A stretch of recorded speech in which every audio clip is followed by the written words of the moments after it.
Top stories today from our commentary on Reuters Breakingviews. RBS is pulling off its bonus balancing act, according to Breakingviews. And all that glitters is gold, well, at least for the moment. Let's talk with Chris Hughes about the stories. All right, RBS numbers, they didn't look good. Bonus pool has been cut. But let's face it, their bonuses are down, but their salaries are up. This is the way they're doing it. Well, this is the way they're all doing it, isn't it? That is actually the case at RBS. I mean, frankly, Stephen Hess, the CEO, has done quite a remarkable balancing act in our view, because look, let's get real here. This is a ward of the state. Any pretense that this is being run on sort of purely commercial lines has been sort of blown away in recent months. But of course, what Hess has got to do here is he's still got to try and pay people competitively to sort of stay in the game. It may be a weak investment banking market, but he's got to pay people. And it looks like he's done it pretty cleverly.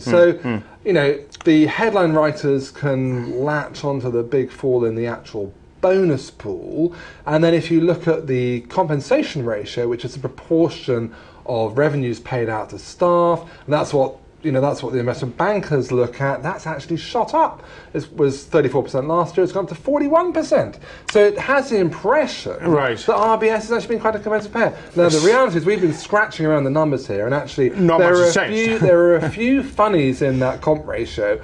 When you strip them out, actually the comp ratio hasn't changed at all. Yeah.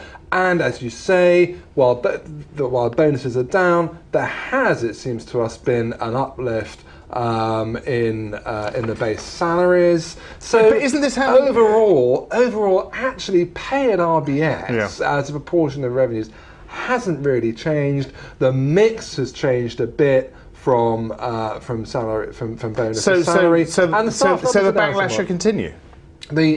Well, you know, it's feeling like or are you giving them the benefit of the doubt here? I think that the backlash is there, but it's quite a seasonal thing, isn't it? You know, this year's bonus round is coming to an end, and the agenda will, the media agenda will sort of move on. But you know what? It'll be back again next year. But in the meantime, you know, I have to say the way that RBS has managed this, it seems sort of, you know, got something for everyone. Okay, let's talk about gold. It's an interesting story, this Ian Campbell story. I spoke to Jim Rogers about this yesterday.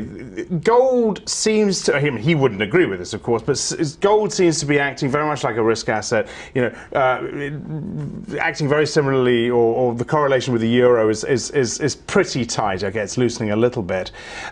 Ian Campbell is arguing that it's actually a risk asset and a safe haven at the same time, and that's why it's doing so well. Yeah, look, and he's right. It's odd the way gold behaves. It seems to latch on to two contradictory investment themes. One is safe haven asset, buy gold, but then when the world is being sort of pumped up with money again, what do people do? They speculate on gold. So it does have this rather odd kind of, you know, dual-headed character. So what does that mean for gold from here? Well, you know, ultimately we think that with so much money swashing around the world still, that's actually going to probably fuel the gold rally a bit more. It's not up there at its September peak, but we reckon probably the rally's got a bit more legs to go.